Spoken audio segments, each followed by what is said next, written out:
What's going on, y'all? Machiavelli Mills TV. I got Lil Machiavelli Mills with me on this video, and what a great fight. What an outstanding fight from Gervonta Tank Davis and Mario Barrios. Now, if you're a person who really likes action in a fight, you like watching guys that can crack, I believe you were more than satisfied with this fight. It was a very fan-friendly fight. And what a great gutsy performance from Tank Davis. Also, all credit to Mario Barrios, man. Dude, Mario Barrios, tough as nails, tough as hell. I got to give it to the dude, man. Like, no lie. Going into this fight, Tank was the favorite. He was the heavy favorite. However, I was interested to see how Tank's power would translate to the 140-pound weight limit, right? Like, how would his power carry up from 130 and 135? Would he be able to have that same pop? You know, as he's fighting at the heaviest he's ever been. So I'm like, man, let me see if he can hurt a much taller, bigger guy like Mario Barrios. Looking at them in the ring, man, the size difference was immense. Like, no lie, he was towering over Tank, was much bigger than Tank, and I'm like, can Tank really hurt this dude? Because the reach advantage was clear from the start of the fight, right? Tank was trying to land some tough shots, but he really couldn't get off because, you know, he was barely missing because he didn't have the reach. Right? And I'm not going to lie to y'all right here. Mario Barrios is getting through Tank guard, cracking him with that jab. That jab that Mario Barrios had, it was very effective. It was beautiful. And I'm like, damn, like, dude really got something. No lie. Right? And in the post-fight press conference or whatever, Tank was saying they wanted his corner wanted him to press Mario Barrios, but he was trying to play it cool because he didn't know, man, can Mario Barrios hurt me? Can I take his power? I don't want to just lunge in and just go crazy and get clipped with something and I get hurt. And that was a really, like, I mean, I really got to give it to Tank for saying that, man. I'm like, okay, most fighters don't want to admit that, especially when they have the esteem or the prestige or they're heavy revered like Gervonta Tank Davis. They don't want to admit that they were kind of weary of a guy hurting them, but that was an honest answer, no lie, with no doubt. And I saw that, right? Tank was being patient, but I also feel like Tank was trying to lure Mario Barrios in. He was trying to lure him in for a big shot, and he wanted to land a big shot and hurt him early. However, it didn't happen. Mario Barrios stood his ground, and I'm like, Gervonta did a very good job with Mario Barrios, man. Like I said, dude is an absolute warrior. Now, I think that Tank was hitting him with the more flush shots, the harder punches, because he was throwing off that back foot, man, and putting all of his power into it. So he was getting, like, he was snapping Mario Barrios' head back a little bit. Like, Mario Barrios was getting his head snapped back. He was hitting Tank with some shit, too. I ain't gonna even lie. Like, he was hitting Tank with some stuff. You know, but in that 8th round, I think that's when Tank said, you know what? And that's when he should have been doing that. You know what I mean? After you throw the left hand, follow up with the right hook. Right hook. It was right there the whole time. And he said either Calvin Ford, somebody in this corner was basically telling him it's right there for him to land that. So I think he tried to fake with the left and then hit with the right hook, and that's what got the first knockdown, right? Then he got another knockdown after that and had cut Mario Barrios and had him leaking. So at that point, Tank starts to he gets anxious, right? He's fighting in front of an Atlanta crowd. First of all, salute to Atlanta. If you're a black fighter and you want to see a lot of black fans or a lot of black fans coming to the fight, go to Atlanta, man. They come out in droves. You know what I mean? It's a lot of, it's a black city. So you're going to have your people coming in there to support you.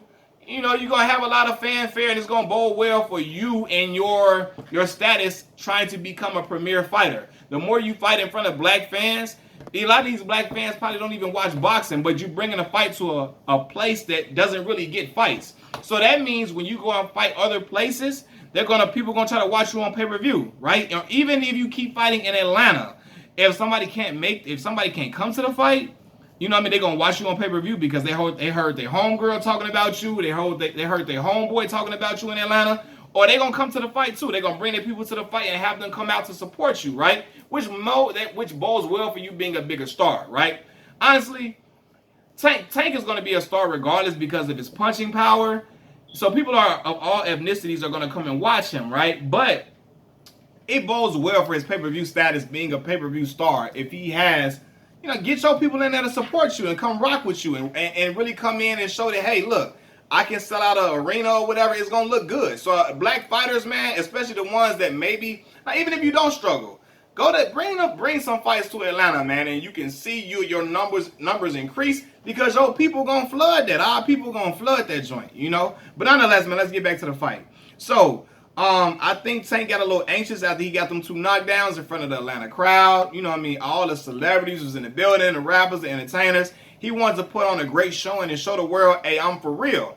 However, he got a little too anxious and was swinging wildly, headhunting after he got him hurt. That's the wrong move to do.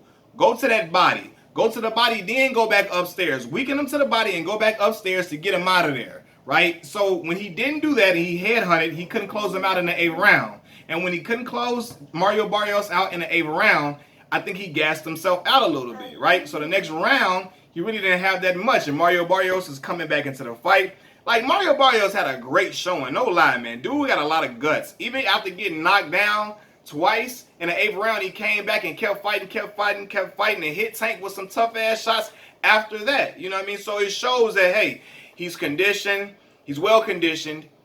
He's a fighter that has a lot of relentlessness in him. He has great mental fortitude, and also he has resiliency. And he showed that, right? However, there are levels to fighting and levels to boxing, and Tank is levels above Mario Barrios. And eventually, Tank will start wearing him down. He started getting smarter, and he stopped. Like, he really hurt him with a body shot. That little body shot he threw was like a uppercut, like, to the body, like, and hit him in the body. That's when he folded.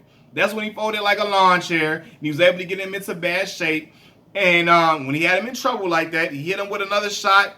After he got up, and he was like, he bent over and started lunging down. Some people may not agree with that stoppage, but Mario Barrios didn't even disagree because he knew he was out of there. He couldn't give it anymore. He really, really tried. He got up after that rough, tough shot. Most guys wouldn't have got up after that, especially, you know, earlier when Erickson Lubin fought Hassan Rosario, like, Rosario always getting hurt to the body now. His body, if you want to hurt Rosario, you know, it's out, right? The jury is out. Go to his body, get him up out of there. Erickson Lubin did that the same way Jermell Charlo did. It was night. However, I'm gonna say this. You know, Mario Barrios, he got hurt to the body, but he got back up trying to fight. But again, after Tank hit him with another shot that wasn't even to the body, you could see that he was still hurting from that body shot. He never recovered really from that. And it was over with. You know, it was all she wrote. But yeah, Tank going forward, man, sometimes he got to stop the head hunting and go to the body. Yeah, I know you want to knock him out in devastating fashion. You want to snap dude's head back with that uppercut that cuts the air. But you got to go to the body. Weaken him after you done hurt him up top. You done knocked him down a few times. Go to that body. And then follow up top. And I promise you, it's going to work every single time. It's going to work. You go to that body. Go back upstairs. He going to be weak. And he out of there, right? So, great showing by Tank. I also noticed this. When Floyd Mayweather came to the corner and told him, hey, you down on the unofficial scorecards. And Tank probably was looking like, what? At first I thought Tank was pissed. And he did seem a little pissed. He did. I thought he was trying to dispute it with Floyd. And Floyd telling him, look, I'm going to tell you the truth. That's my job. I can't tell you what you want to hear. I got to tell you the truth. You got to get this dude out of here. Go out here and be great. I believe in you. You know what I'm saying? I got something for you. Go ahead and get him up out of here. Go get his ass, is what Floyd said. And that's what he did. Right after that pep talk, snapped out of it, went in there and got him up out of there like he should have. Now, I will say this. I like Floyd telling him the truth about him being down on the unofficial scorecards. However, sometimes I feel like Floyd can get in the way of Calvin Ford, who I really love. I really love and admire his relationship with Tank. But I feel like sometimes he can get into the way of that. Let the coach do the talking. You can say a little 2 cents and add just something in there. But after the round, he kept talking. I'm like, look, let Calvin Ford take control of the corner. Talk to his fighter. He been with Tank since Tank was like a baby, a little small pup. You know how to talk to Tank to get him in the right gear. But I mean, hey, it works because Tank got him up out of there. So I guess that pep talk really did work. It did work. But sometimes I feel like he can overshadow or, you know, drown out the voice of Calvin Ford.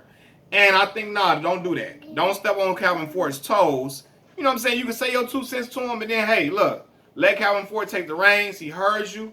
Let Calvin Ford go in there, get them together, so he can get this guy up out of there, man. But nonetheless, great victory. Like, I mean, it was action. Them boys was throwing, not haymakers, but yeah. Now, Tank was throwing some shit, no lie. Them boys was getting down. Like, they was squabbling out there. Like, no lie, they was getting down. Like my grandma, or excuse me, my grandfather, he used to say, them boys out there humbugging. Humbugging. My daddy used to say that too. My daddy an old head too.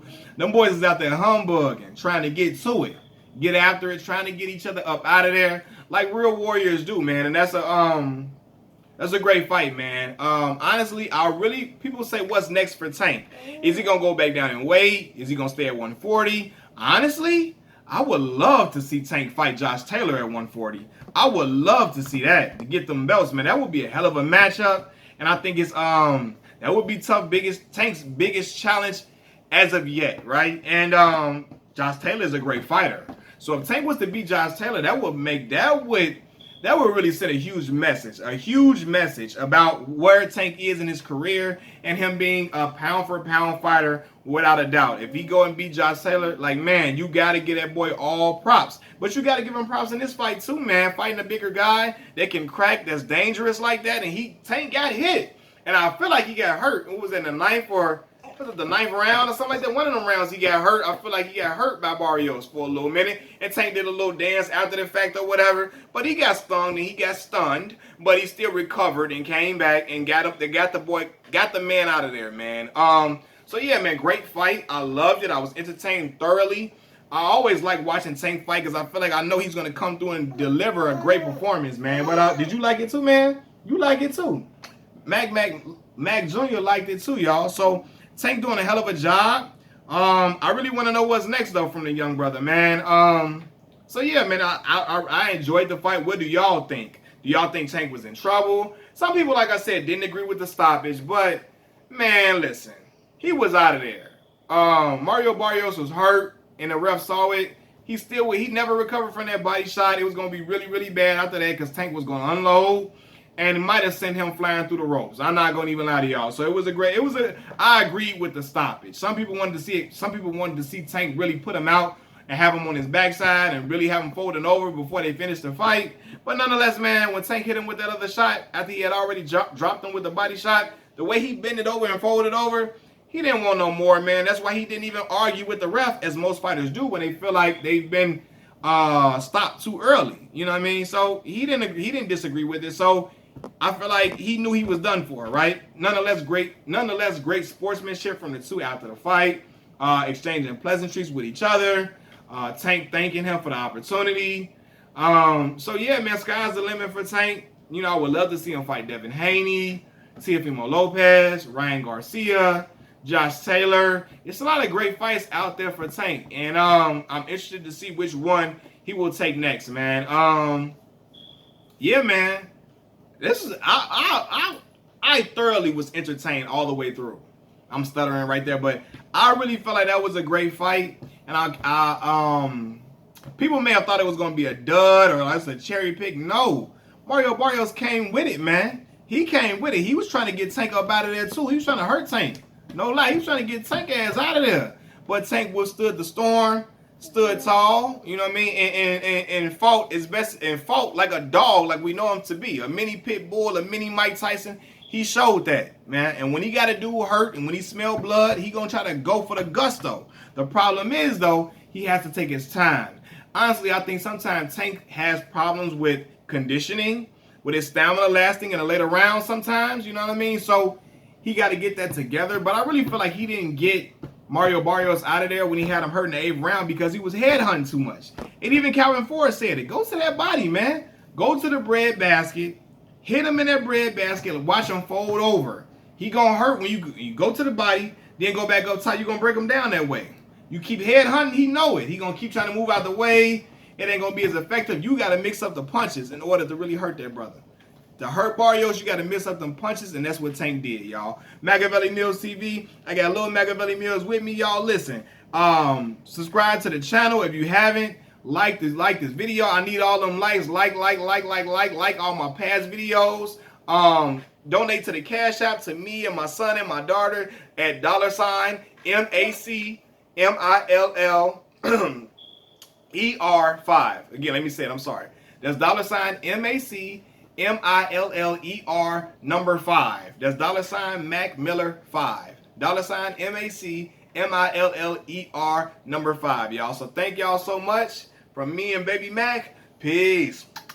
Say peace, y'all. Later.